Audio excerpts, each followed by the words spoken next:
채우리라. 우리 코로나 때문에 경제적으로 어려운 이웃들이 많이 있습니다. 여기 연산 팔동에도 냉장고에 누구든지 가져갈 수 있게 필수품을 몇 가지 해놨더라고요. 저 서울 영등포 구청의 그 한 장소는 3만 원 이내 생필품은 무료로 적고 가져갈 수 있게 했습니다. 그만큼 이 생필품으로 인하여 어려운 이웃들, 그래서 장발장을 막겠다라는 거죠. 먹을 게 없어서 뭐를 하나 훔치면 그것도 똑같이 법에 구속을 받게 됩니다. 그런 안타까운 일이 생기지 않도록 필수품은 국가에서 또 이웃들이 동네에서 지금 지급하고 있습니다. 그만큼 우리가 어려운 시기 보릿고개를 지내고 있지만 오늘 또 하나님은 말씀하고 있어요. 주라는 거예요. 나도 어렵지만 작은 것을 주면 하나님께서 누르고 흔들어 채우는 역사가 일어난다라는 것입니다. 우리 모두가 다 축복의 문이 열려서 모든 사람에게 나눠주고 베풀어도 부족함이 없는 샘물과 같은, 샘물은 물이 이렇게 쫄쫄쫄 흘러가지만 계속 펑펑 샘물이 솟아나는 것처럼 그러한 은혜와 복이 우리 가운데 임하기를 축복합니다. 먼저 여러분에게 위로의 말씀을, 권면의 말씀을 하나 드리는 것은, 때때로 우리가 살다 보면은 인생이 정말 가파른 그러한 오르막을 갈 때가 있습니다. 그러나 반드시 우리가 자전거를 타든 등산을 하든 뭐가 있어요? 내리막이 있다라는 거예요. 자, 한 소년의 그 도전을 볼까요? 이 소년은 12살 초등학교 5학년짜리인데 전주, 비빔밥 유명하죠? 전주에서 목포까지 250km를 자전거로 횡단하는 그러한 여행을 했어요. 그래서 아빠는 뒤에서 몰래 자동차로 이 아이가 어디까지 가는지, 중간중간 힘들 때 포기하면 포기해도 좋다고 했어요. 원래 이 아이는 몸이 약해서 아버지가 자전거를 사줬습니다. 그런데 이 아이가 지금 실력이 웬만한 국가대표급이 되어버렸어요. 그래서 이 아이가 하는 말이에요. 인터뷰하는 거예요. 오르막길이 있으면은 내리막길이 있어요. 아니, 얘가 인생을 많이 산 것 같아요. 자전거를 타다 보면은요, 힘들어요. 오르막은 얼마나 힘듭니까? 아주 장다리가 파괴될 것 같죠. 그러나 어느 정도 오르면은 또 내리막길이 쫙 열리는 거예요. 여러분의 인생에도 오르막이 있으면 내리막이 있음을 여러분 기억하시고 늘 부활의 소망으로, 능력으로 부활의 주인 붙잡고 승리할 수 있기를 축복합니다. 여러분, 하나님은요 2000년 전에 아낌없이 우리에게 독생자 예수 그리스도를 주셨어요.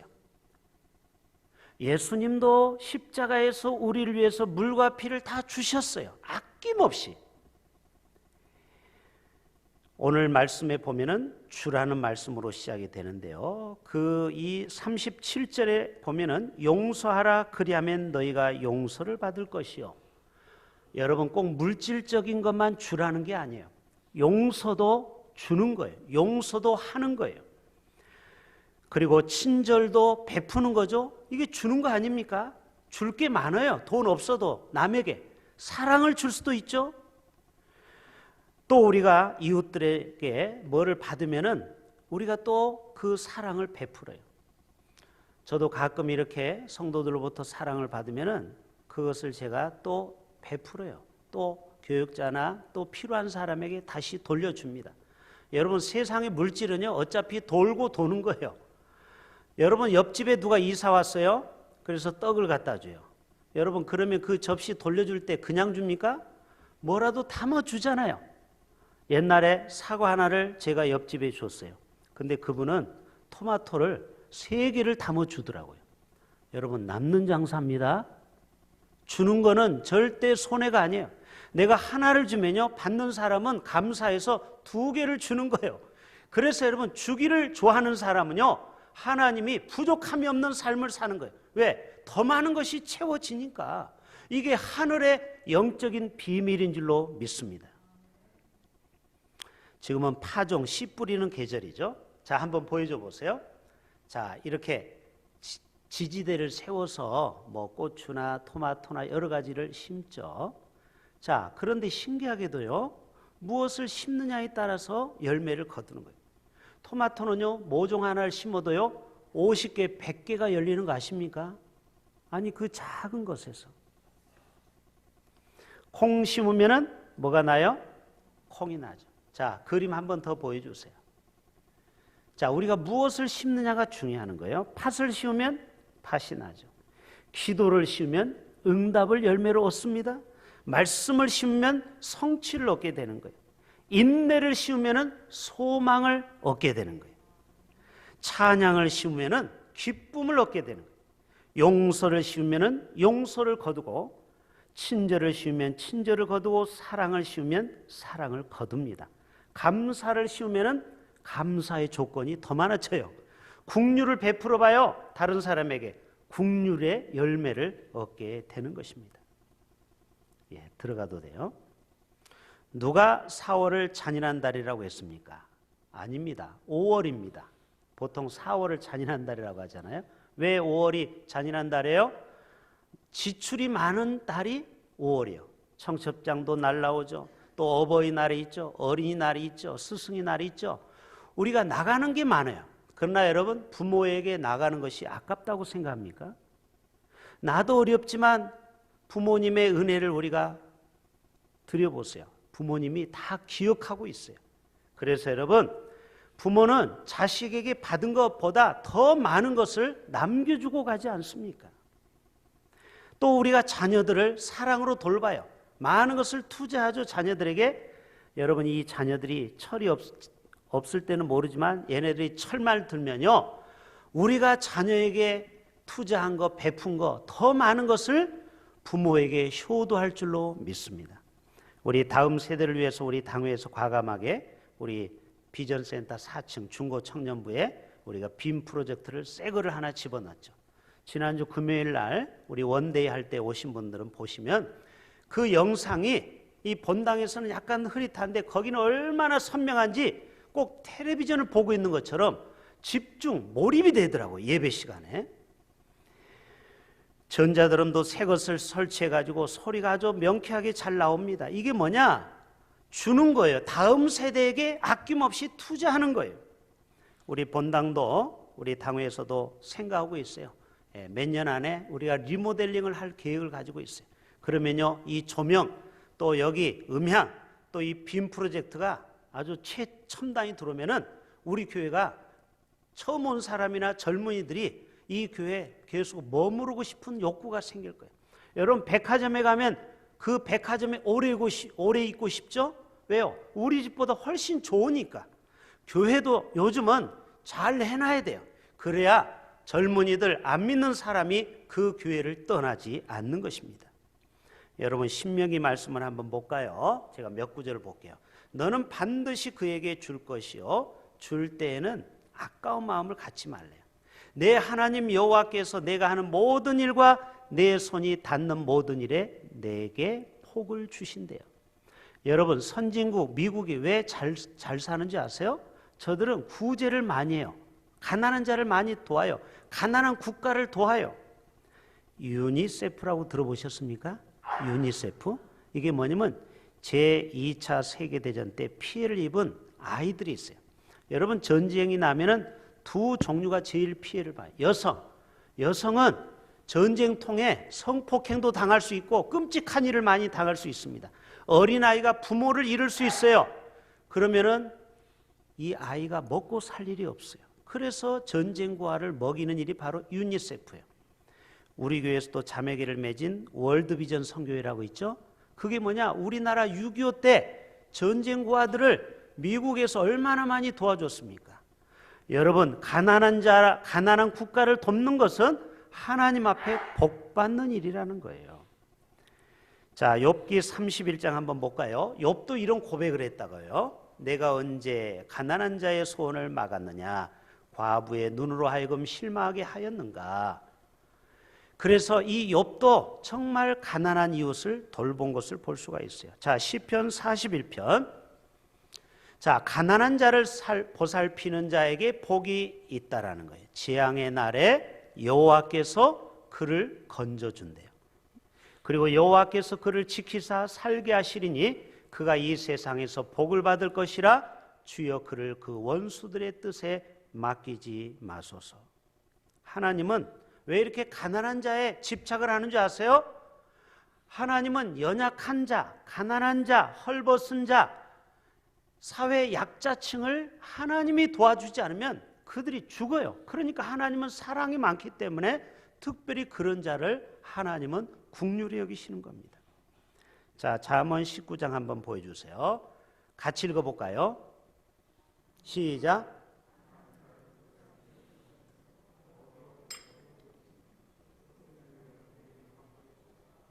자, 보세요. 우리 주위에 가난하고 연약한 자를 불쌍히 여기고 그런 자를 도와주면요, 여호와께 구워주는 거랍니다. 이게 남는 장사예요. 그리고 그 선행을 반드시 갚아주신다라는 거예요. 여호와께 보험을 들으라는 것이죠. 저축성 예금을 들라는 거예요. 요즘 OK 운동을 교회들이 많이 합니다. OK 운동이 뭐냐면 5km, 우리 교회로부터 5km 반경에 어려움이 있으면 우리 교회가 좀 도와주라는 거예요. 우리 교회가. 경주에 가면은 겨촌 마을이라고 있죠. 경주 가보셨습니까? 거기 채부잣집이 있어요. 저도 아는 그 교장 선생님이 그 장로님이신데 저하고 어떻게 알게 돼가지고 식사 대접을 받고 채부잣집을 가봤어요.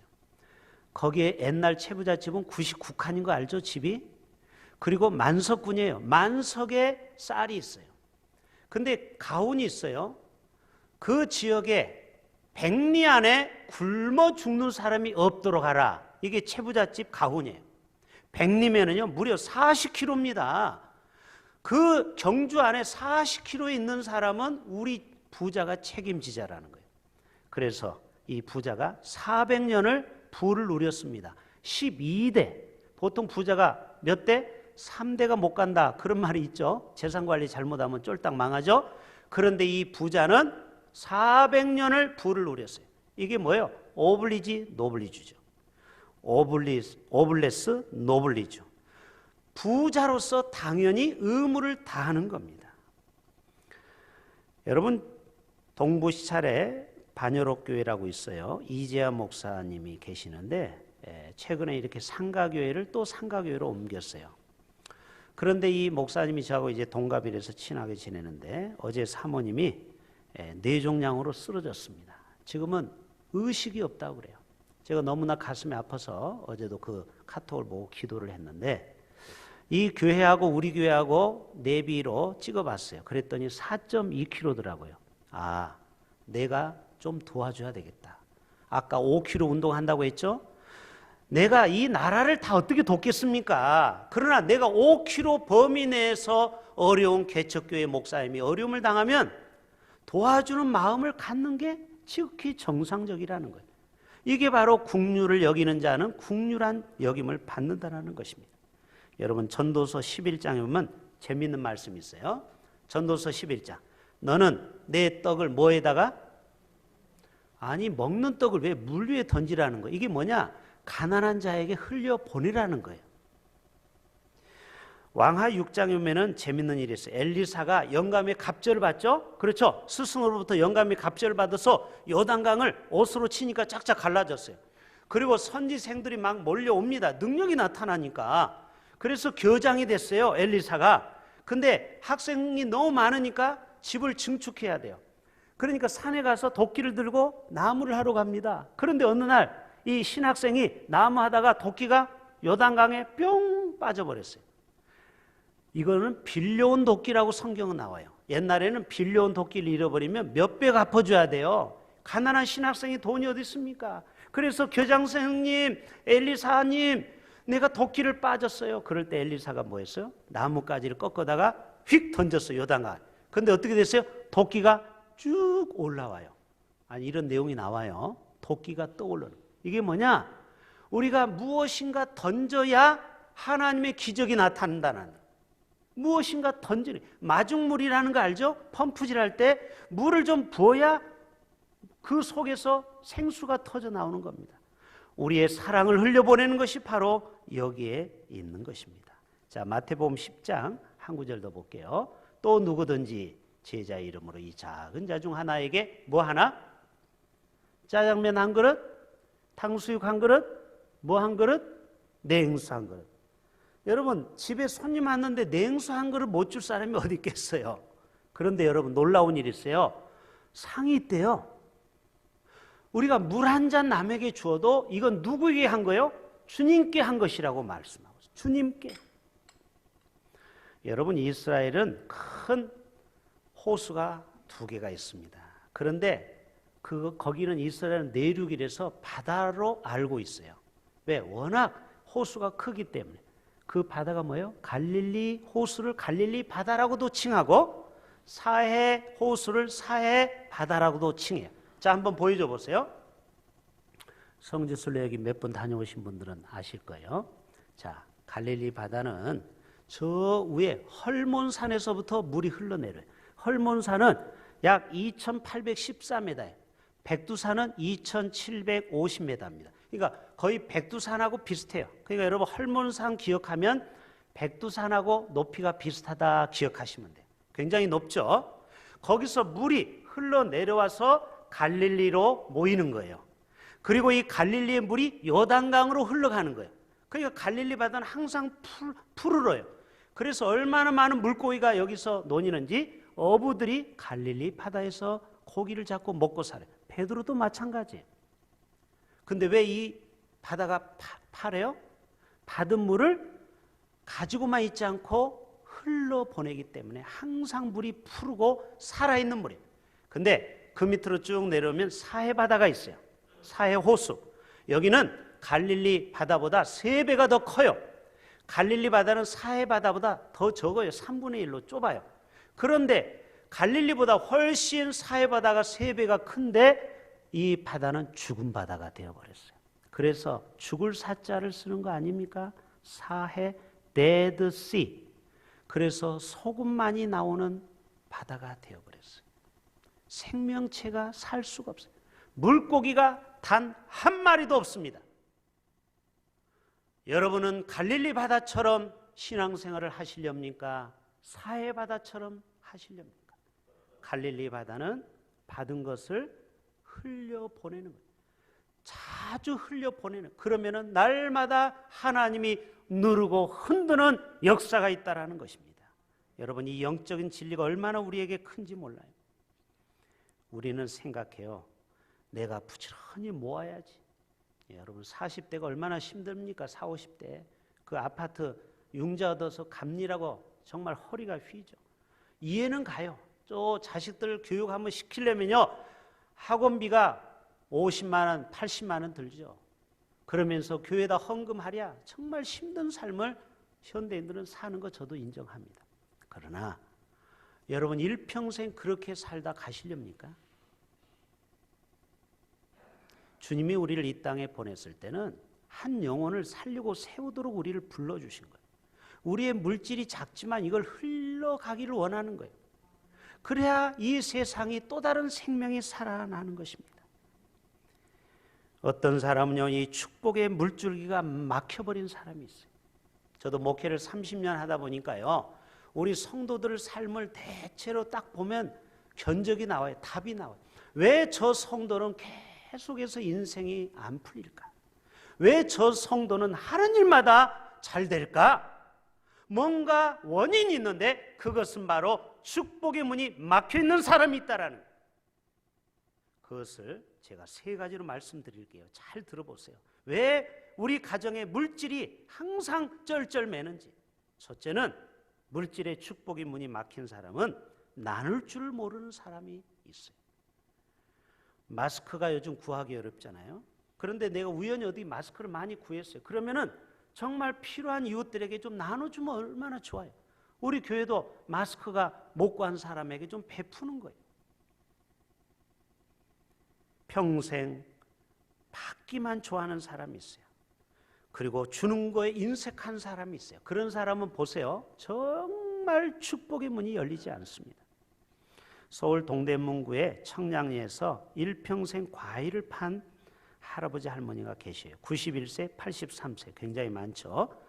그런데 이분은요. 어디 가서 장사하냐면 종로 5가에서 장사하는 거예요. 청량리에 사는 분이. 근데 그것도 차비를 아끼려고 새벽 1시간 일찍 출발해요. 아시겠죠? 청량리에서 종로 5가까지. 재밌는 얘기를 할게요. 옛날에는 버스 차장이 있었어요. 기억나시죠? 그래서 버스 차장이 종로 5가 내리실 분 이렇게 말하지 않아요. 너무 길잖아요. 5가 그러면 사람이 알아서 내려. 2가 하면 2가에서 알아서 내려. 근데 시골에서 올라온 할머니가 궁금한 거예요. 아, 오시성이 내리나 보다. 이시성이 내리나 보다. 이분은 김씨거든요. 근데 김씨는 언제 내리나? 근데 내려주지가 않는 거예요. 그래서 쫓아가서 물어봐요. 안내야, 김가는 언제 내려? 그런 재밌는 얘기가 있어요. 아무튼 5가, 종로 5가에서 과일 장사를 하는데요. 초등학교 졸업장도 없는 분입니다. 이 남자는 북한에서 내려오신 분이에요. 이 아내는 저 경북 상주 사람이에요.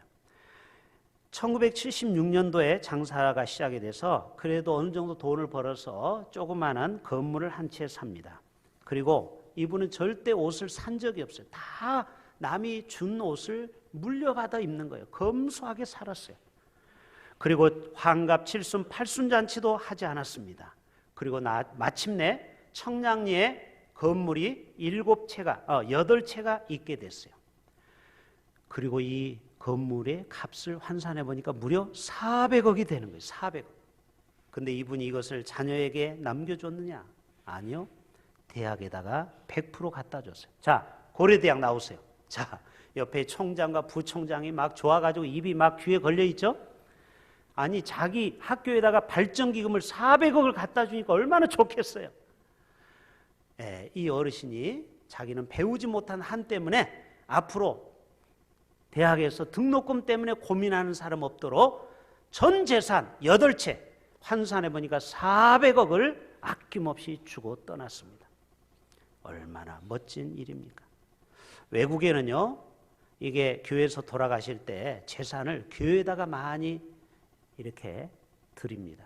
우리나라는 그게 잘 없어요. 대학에 주로 많이. 근데 외국에는 교회에다가 많이 이렇게 시사를 해요. 그러면요, 교회가 그걸 받아서 뭐 하겠어요? 그걸 가지고 장학사업도 하고 어려운 이웃을 돕는 거예요. 세터민도 돕고 해외 선교도 돕고 국내 개척교회도 돕고 또 우리 지역의 영세민들에게 공과금도 대신 납부해 주고 할 일이 얼마나 많은지 몰라요. 여러분이 집을 교회에다가 기증하면 제가 할 일이 많다 이 말이에요. 아프리카의 우물도 파주고 여러분 아프리카 우간다에 그 시궁창 같은 물을 먹고 학질 이질에 걸려서 얼마나 많은 사람이 죽는지 몰라요. 그 우물 파는데 800만 원, 옛날에는 300만 원인데 제가 찾아보니까 지금은 많이 인플레이가 됐더라고요. 800만 원이면 우물 하나를 파줍니다. 그래가지고 마을을 다 살릴 수 있어요. 그래서 어떤 사람은 7순 8순 잔치 자녀들이 해준 그 1000만 원을 우물 파주기에 프로젝트에 헌금하는 분도 있어요. 여러분도 그렇게 멋지게 7순 8순을 할 수 있기를 바랍니다. 이거 보세요. 아멘 하면 돈 내야 된다니까 지금 무서워서 아멘 못하죠. 한번 도전해 보세요. 그러면 여러분 얼마나 가치 있는 일이 되겠어요. 그렇죠? 내 돈이 그 우간다의 한 마을을 살리는 겁니다. 시궁창 물 먹고 얼마나 많은 아이들이 죽어가는지 몰라요. 누가복음 19장이면 삭개오가 나오죠. 그가 복음을 받아들이고 자신의 전 재산을 절반을 드리겠다고 하는 거예요. 여러분 이게 뭐냐? 복음의 반응이에요. 말씀을 들으면요 즉각적으로 행동으로 실천하는 삶이에요. 여러분의 자녀들을 교육할 때도요 어렸을 때부터 야 너는 무조건 1등 해야 돼, 너는 무조건 남을 짓밟고 1등 해야 돼 이러면 안 돼요. 너는 남을 위해서 봉사하고 섬기는 삶을 살라. 그러면요 아이가 거지 될 줄 알죠? 아니요. 그런 아이는 리더십이 탁월합니다. 남을 베풀고 돕는 아이는요 친구들이 많아져요. 밥도 잘 사고 그러면은 주위에. 그래서 결국은 그런 자가 이 세상의 리더가 되는 것입니다. 마태복음 19장에 한 청년이 고민해서 왔죠. 이번 주에 EM을 했죠. 마태복음 19장에 내가 영생을 어떻게 얻으리까? 야 그랬죠. 예수님이 너 십계명 지키냐? 예. 살인하지 말라, 간음하지 말라, 부모에게 효도하고 이웃집의 물건도 훔치지 않았어요. 잘했도다. 그러면 네 재산을 팔아 가난한 자에게 주어라 했더니 이 청년이 재물이 많아서 근심하고 떠났다고 그랬어요. 그래서 어떤 학자들은 이 청년은 결국 예수를 믿지 않았다 이 말이에요. 영생을 포기한 거예요. 잠언 28장 보여줘 보세요. 같이 읽어볼까요? 시작.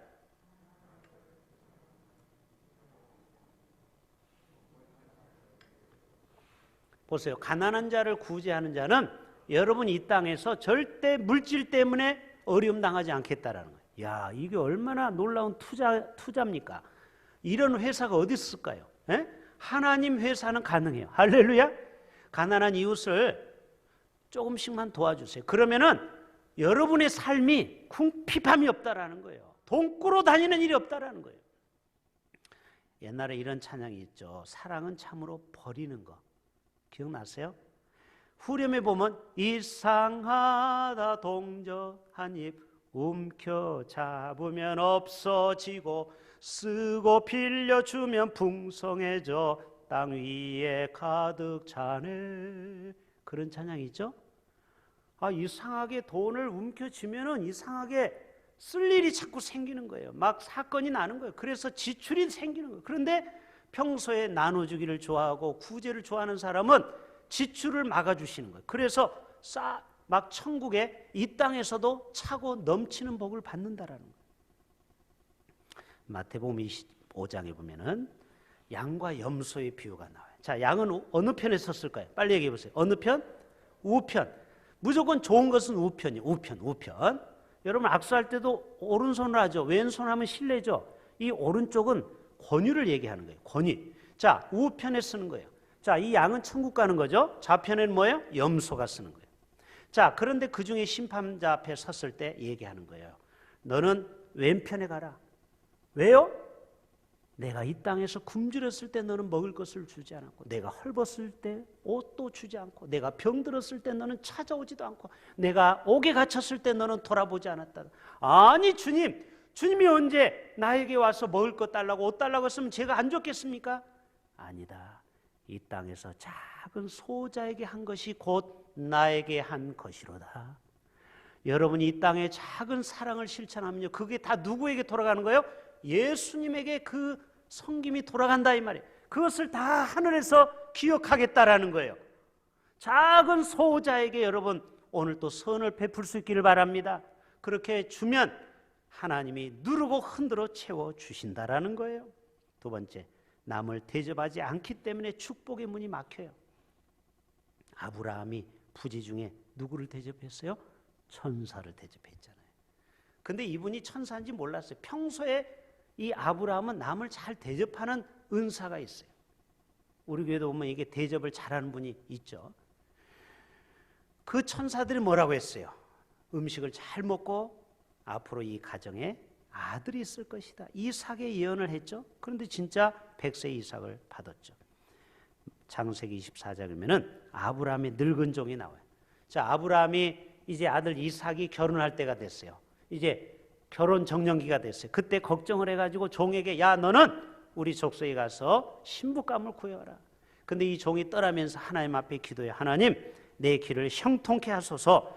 누구든지 내가 만날 때 그 여자가 나에게 물을 주는 그 첫 번째 여자, 그리고 낙타를 타고 갔죠. 옛날에는 교통수단이 낙타에게 물을 주는 여자가 하나님이 정한 배필로 한 사인으로 알겠습니다 하고 떠나요.